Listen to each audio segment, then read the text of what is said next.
நன்றி கெட்ட வங்கதேசம். இந்தியா இல்லைனா நீங்க இல்ல. இந்தியாவை பகச்சா பிச்சை தான் எடுக்கணும். வங்கதேசத்தோட அழிவு ஆரம்பமாகிடுச்சு. அடுத்த 60 செகண்ட்ல அதிர்ச்சியான உண்மைகளை சொல்றேன்.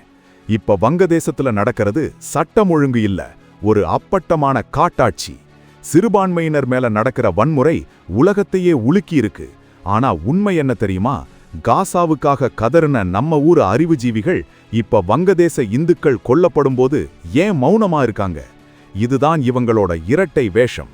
இந்தியா உதவி செஞ்ச அந்த நாடு இப்போ சர்வதேச நிழல் சக்திகள் கையில சிக்கி சீரழியுது. யூனஸ் மாதிரி ஆளுங்க கந்துவட்டி போட்டு மக்களை ஏமாத்திட்டு இருக்காங்க. தமிழ்நாட்டுல CAA சட்டத்தை எதிர்த்தவங்க இப்ப பாருங்க, அங்க நடக்கிற கொடூரத்தை தடுக்கத்தான் மோடி அரசாங்கம் அன்னைக்கே அந்த சட்டத்தை கொண்டு வந்தாங்க.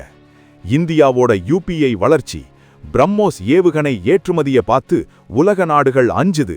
அதை தடுக்கத்தான் நம்மள சுத்தி இருக்கிற நாடுகள்ல இப்படி ஒரு சதிய பண்றாங்க. நம்ம வடகிழக்கு மாநிலங்களை பிரிப்போம்னு சொல்றீங்களா? முதல்ல உங்க நாட்டு மக்களுக்கு சோறு போட வழிய பாருங்க. இந்தியா மட்டும் போக்குவரத்தை கட் பண்ணுனா நீங்க பிச்சை பாத்திரம் எடுக்க வேண்டியதுதான்.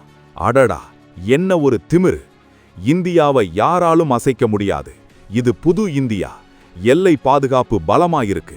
சூழ்ச்சிகளை முறியடிச்சு இந்தியா முன்னேறும். வங்கதேசத்துல நடக்கிற இந்த அராஜகத்துக்கு இந்தியா என்ன செய்யணும்? கமெண்ட்ல சொல்லுங்க. உண்மை தெரியணும்னா இந்த வீடியோவை ஷேர் பண்ணுங்க. சப்ஸ்கிரைப் பண்ண மறக்காதீங்க. ஏன்னா